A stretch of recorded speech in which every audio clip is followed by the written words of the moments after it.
Rahayu, Rahayu, Rahayu. Ketemu lagi dengan saya Teddy Wahyono di channel tempat mengenal keris dan pusaka Nusantara lainnya dengan akal sehat dan hati terbuka. Nah, untuk kali ini saya akan membahas sebuah keris ya dari era Mataram Islam. Tepatnya Mataram Kartosuro, dan konon ini adalah karya seorang empu besar di era itu ya. Nah, sebelum saya bahas, buat teman-teman yang belum subscribe, silahkan subscribe dulu biar tidak ketinggalan informasi dari channel ini ya. Dan jangan lupa untuk like dan share ya, siapa tahu informasi ini bisa berguna buat teman-teman yang lain ya itu. Nah, keris yang akan saya bahas ini seperti pada gambar di samping ini adalah salah satu jenis keris lurus ya, jenis lurus, dan ini jenis jalak, tepatnya jalak ngure ya. Kalau teman-teman perhatikan rancang bangunnya, jadi selain memang tempaan pamornya yang cukup bagus ya, dan itu dari materinya sebenarnya sudah di era Mataram Kartosuro ya, jadi pamornya sudah benang ya, ada yang benang-benang. Terus stylenya juga sama, itu nanti saya jelaskan detailnya, termasuk ukuran panjang, lebar tengah bila berapa kayak gitu ya. Dan keris jenis jalak ini diperkirakan ini adalah karya salah satu seorang empu besar di era itu ya, yaitu empu yang awalnya konon dari Madura terus diboyong ke Mataram ya, yaitu Empu Brojoguno ya. Di sini memang untuk keris ini memang bajanya terlihat cukup banyak ya, sebagian tepi ya, kalau teman nanti perhatikan ya. Dan karena memang banyak baja, itu biasanya memang ada fungsi sebagai senjata, karena memang di era Kartosuro itu, atau ada yang bilang itu era Amangkurat ya, jadi era-era setelah Sultan Agung ya, dan sebelum era Nom-Noman atau sebelum era Yogyakarta dan Surakarta, jadi sebelum era itu, setelahnya Sultan Agung, sebelum era Nom-Noman kayak gitu. Jadi keris ini kemungkinan memang memiliki fungsi senjata ya, nanti teman-teman bisa melihat detailnya ya, dan memang ada sedikit istilahnya kayak kerusakan ya, cuil ya, karena memang baja, kalau baja itu cuil karena keras ya, keras, jadi tidak nekuk, bengkok atau gimana, jadi baja itu memang sifatnya seperti itu.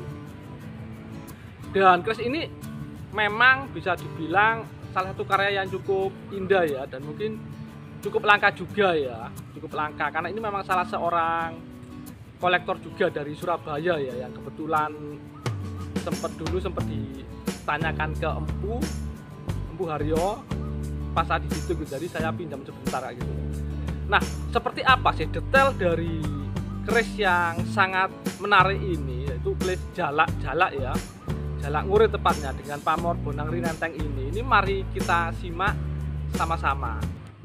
Belum kita lihat bilahnya, ini kita lihat keterangannya ya, yang di surat keterangan Tosan Aji dari Besalen Condro Aji.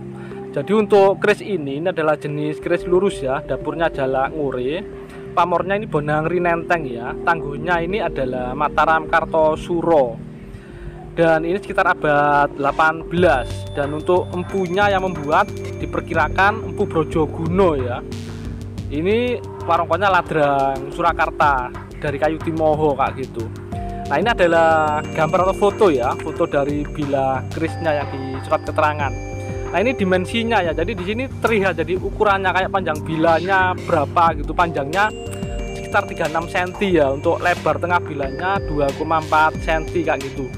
Untuk tingginya gandhi itu juga ada ya, jadi di situ ada 7 cm kayak gitu. Terus gonjonya tingginya berapa, panjangnya berapa, termasuk lebar tengahnya berapa. Nah, ini adalah warongkonya ya, detail warongko. Jadi ini dari kayu timoho, bentuknya ladrang Surakarta. Nah, itu dedernya itu kayu tayuman ya, Yudowinatan. Pendoknya blewah ya, dari bahan gongso. Nah, jadi ini bentuk keseluruhan dari detail warongkonya ya, jadi cukup bagus juga. Nah, ini adalah detail bilahnya ya. Ini bagian bawahnya itu sor-soran, jadi bulatan berlapis pamornya ya, kayak udan emas ya. Dan itu sebenarnya kalau udan emas kan biasanya 21 yang udan emas rekan yang di drip itu. Kalau yang ini adalah bonang ya, karena memang tengahnya itu pakai odo-odo bonang rinenteng. Ini jenis jalak. Kalau teman-teman perhatikan selorok bajanya itu sangat banyak ya, jadi cukup banyak yang abu-abu yang di tepi itu, karena memang konon di era ini adalah era peperangan. Nah, ini sor-sorannya ya, banyak bulatan-bulatan berlapis kayak udan emas. Nah, jadi itu bajanya warnanya juga terlihat bagus ya, jadi bajanya berlipat itu. Memang baja sifatnya cukup keras ya, kalau dibenturkan biasanya kadang-kadang istilah kayak cuil, kayak pecah gitu ya.